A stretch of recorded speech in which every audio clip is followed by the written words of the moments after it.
Hi guys, kumusta po ang lahat? Ayan. Alam niyo ba guys, ngayon, ang init-init ng panahon. Pero kung bakit yung sipon, yung ubo, yung lagnat, iwan bakit tumama sa akin. Diba talagang init-init naman. Pero yung sipon ko, grabe, tulo-tulo, tulo-uhog. Nakakapeste yung sipon ko guys. Kasi alam niyo ba, ano siya masyadong hadlang sa trabaho natin, yung sipon, yung sakit, no? Yung ubo, sipon. Ang pisteng-piste ako sa sipon. Yung ano naman, lalo naman sa ubo kasi, pag nagati yung, yung lalamunan ko, yun o, ubo ka. Minsan pa naman, pag pinipigil mo yung ubo mo, pangit kasi, yung ubo ko, pag pinipigil ko, parang may yung may plema. Kaloka. Tapos, ewan ko ba guys, nilalagnat ako pag pag yung pahapon na. Nilalagnat ako pag pahapon na siya. Ewan ko bakit,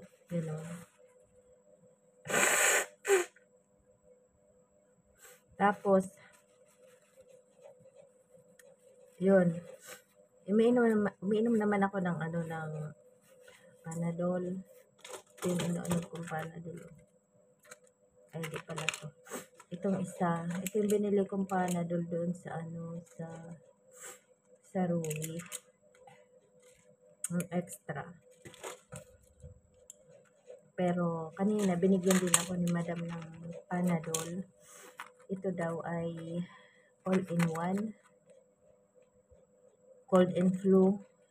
So, uminom ako kanina.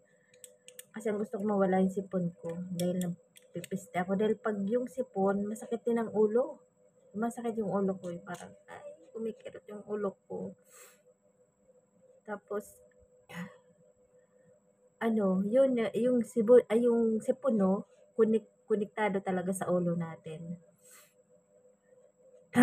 Tapos yung lalamunan. Bakit nagsabay-sabay ito sa akin?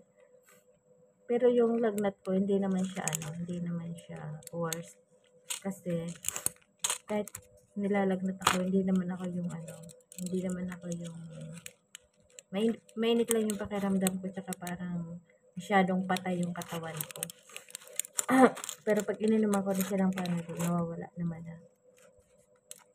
So, ang pesteng-peste lang talaga ako dito sa sipon ko. So, hopefully, yung binigay sa akin ni Madam, ininom ko na kanina, maging okay yung sipon ko. Kaya, alam nyo ba guys, ang hirap magtrabaho ng may sipon. Lalo pag yung sipon mo tumutulo na tubig. Ay, kalorke yung ganitong sipon. Kaya pala sabi ko, sorry guys.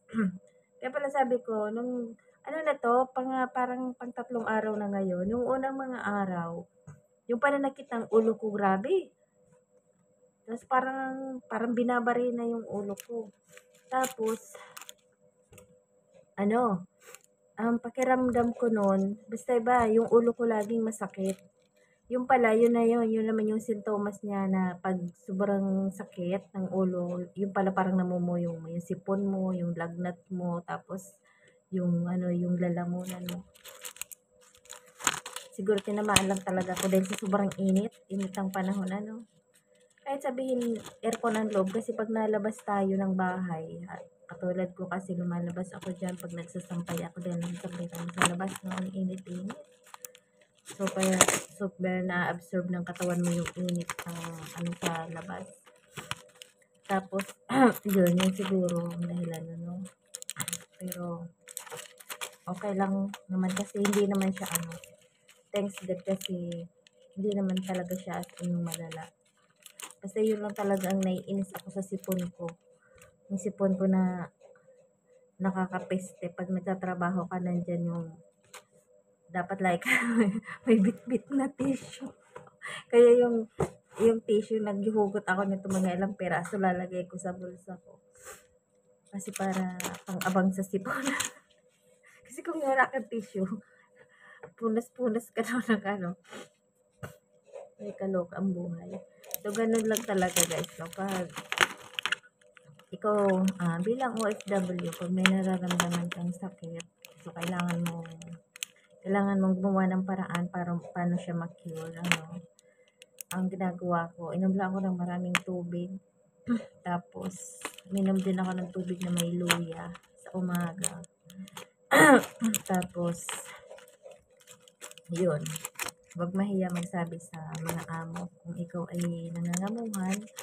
Huwag mahiya magsabi sa mga amo kasi if ever na lumalaman yung kondisyon mo, at least alam nila, dadala ka nila sa pagamutan. So, sabi naman sa akin ni amo kanina, kung maging worse yung pakiramdam ko, sabihin ko lang agad sa kanila para maagapan nila. So, for the meantime, na okay naman tayo, ito lang muna yung pang-relieve natin, yung Panadol. So, hopefully, syempre, thanks to God kasi hindi naman siya ganun kalala. Siguro ano lang to, pagpapalit ng klima, no? Pagpapalit ng klima rin sa sobrang init at alam mo parating na kasi yung parating na kasi yung taglamig. Kaya siguro ganun. Isa rin to napapansin ko rin to sa sarili ko na pag yung malapit na yung taglamig, parang nag-aano na yung klima.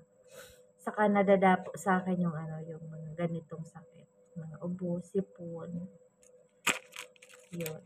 So, kailangan lang natin maging guys, maging alerto din sa katawan natin kung anong nararamdaman natin.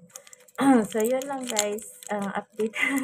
Binidyo-video ko lang yung yung wala kasi ako magawa guys eh. So, thank you guys. Bye-bye. Inom ng maraming tubig dahil ang init ang panahon ngayon.